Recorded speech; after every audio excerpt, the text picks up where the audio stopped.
Ça y est, on connaît enfin la liste du Mali pour affronter les Comores et la République Centrafrique justement très bientôt pour sous forme de qualification à la Coupe du Monde 2026. Salut à tous, c'est AJ, j'espère que tu vas très bien. Donc aujourd'hui une vidéo tout simplement, on va essayer de réagir à la liste justement du coach malien qui a récemment été dévoilée. Donc je pense qu'elle a été fuitée parce que c'est pas vraiment le coach qui l'a donnée, mais elle est apparue sur Twitter, sur les réseaux, donc elle a fuité. Donc on va essayer un peu de réagir à tout ça. Si la vidéo vous intéresse, n'hésitez pas à vous abonner et à liker, et sans plus tarder, je vous dis comme d'habitude, bonne vidéo à tous.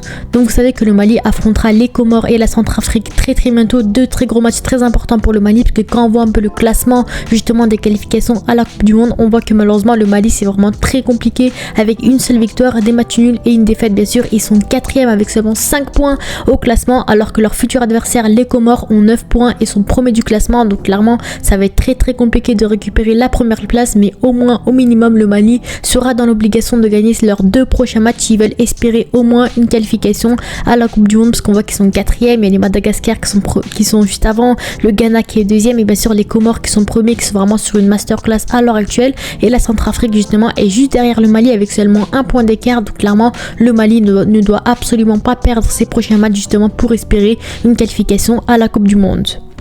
Donc voici la liste qui a été dévoilée récemment. Donc on voit qu'il y a pas mal de surprises, notamment qui ont été dévoilées par le coach, parce qu'avec pas mal de nouveaux noms, des joueurs qui malheureusement sont absents, des nouvelles pépites qui sont apparues, etc. Il y a pas mal de nouveaux noms, etc. Donc au niveau des gardiens de but, on a Djigui Diarra comme d'habitude qui a été appelé, donc c'est le gardien numéro 1, donc il n'y a pas vraiment de débat. On a Ismail Diawara du Sirius notamment qui a été appelé dans un championnat suédois, et bien sûr Youssouf Koita également de Djoliba assis dans le championnat malien. Donc au niveau gardien de but, il n'y a pas de débat, c'est un peu comme d'habitude. On arrive maintenant au défenseur avec bien sûr le latéral Fodé Doucouré du Red Star qui comme d'habitude est appelé, donc là c'est mérité. Tchèque Oumar Konaté, la pépite de Clermont également qui a été appelé, donc de ce côté là il n'y a toujours pas de surprise. Salim Konaté également qui a été appelé justement de la part de Palermo, donc lui c'est un nouveau joueur qui fait sa première sélection de Salim Diakité, donc clairement on verra bien qu'est-ce qu'il pourrait nous proposer avec le Mali. Bien sûr Abdoulaye Diaby également qui a été appelé de la part de Saint-Gall, Mamadou Fofana également comme d'habitude en défense centrale, Sikou Niakate comme d'habitude également.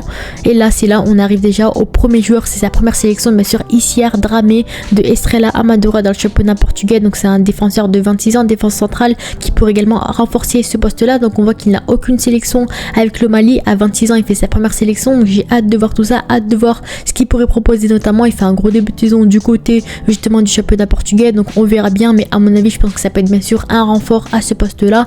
Malheureusement on sait qu'en défense centrale le Mali c'est un peu compliqué, donc on verra bien, peut-être qu'il va bien sûr renforcer la défense, on sait jamais.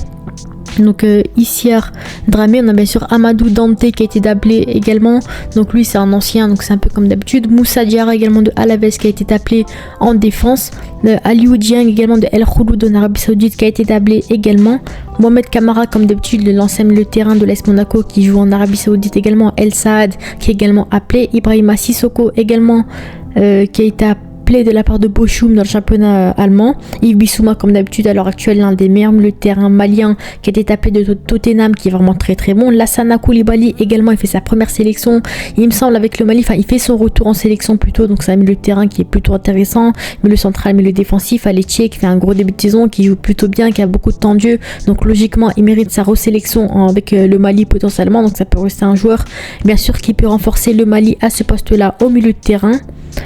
Donc c'était Lassana, désolé c'est un peu compliqué de lire, Lassana Koulibaly, Mamadou Sangaré également du Rapide de Vienne, voilà, qui est plutôt intéressant, qui comme d'habitude est appelé en sélection. Kabri Doumbia également très beau milieu offensif qui est plutôt intéressant, qui fait un début de saison plutôt intéressant du côté de Brest, qui a pas mal de temps de jeu, qui voilà, c'est un peu compliqué de niveau stats, mais en soi c'est un joueur qui a du temps de jeu, qui est plutôt bon. Néné d'Orgelès comme d'habitude le meilleur ailier actuel du Mali, on l'a vu contre la Côte d'Ivoire à la CAN, il a marqué un superbe but. C'est un joueur sur lequel le Mali compte absolument, de Salzbourg, qui est vraiment très bon à l'heure actuelle. Bien sûr le buteur El Bilal Touré qui sera le futur numéro 9 du Mali potentiellement. Malheureusement on voit qu'il y a pas mal d'absents également qu'on verra juste après, mais à mon avis vraiment Tom Seinfeld compterait vraiment sur un joueur comme celui-ci qui pourrait bien sûr apporter à ce poste là en tant que numéro 9. C'est un jeune joueur qui joue à Stuttgart en Bundesliga, donc on voit qu'il a pas mal de confiance là-bas, il a pas mal de temps de jeu également, donc certes malheureusement c'est un peu compliqué niveau stats, il marque pas énormément, mais on voit qu'avec le Mali c'est un joueur qui vraiment est en grande forme.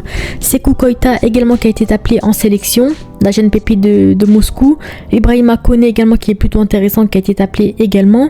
Mamadou Camara également qui, voilà, ça, il a 24 ans, il fait ses premières sélections avec le Mali, c'est un ailier droit principalement, donc il joue en Ligue 2, il fait un gros début de saison avec 25 matchs, 7 buts, 3 passes D, c'est vraiment intéressant. Donc qui dit bonne performance dit bien sûr appelé en sélection, et j'ai hâte de voir ce qu'il pourrait bien sûr proposer en attaque avec le Mali potentiellement.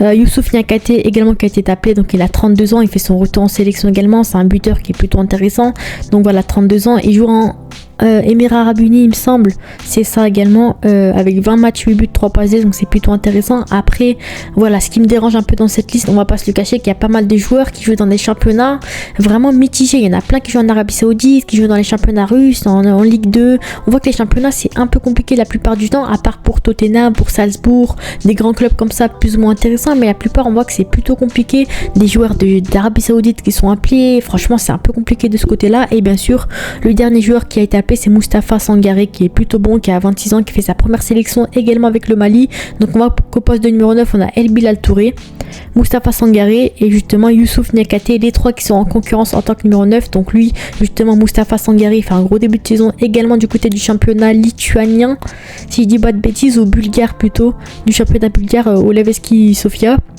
Donc voilà, 26 matchs, 6 buts, 6 passes D, c'est plutôt intéressant. Après, je vais pas vous cacher que je sais pas ce que ça vaut également le championnat bulgare, hein. Voilà, c'est pas un championnat qui est très très reconnu non plus, mais voilà, en tout cas, il est en bonne forme. Logiquement, il fait sa première sélection parce qu'il est plutôt intéressant. C'est un joueur également qui est plutôt polyvalent en attaque. Donc en soi, la liste, j'ai l'impression qu'elle est un peu bizarre.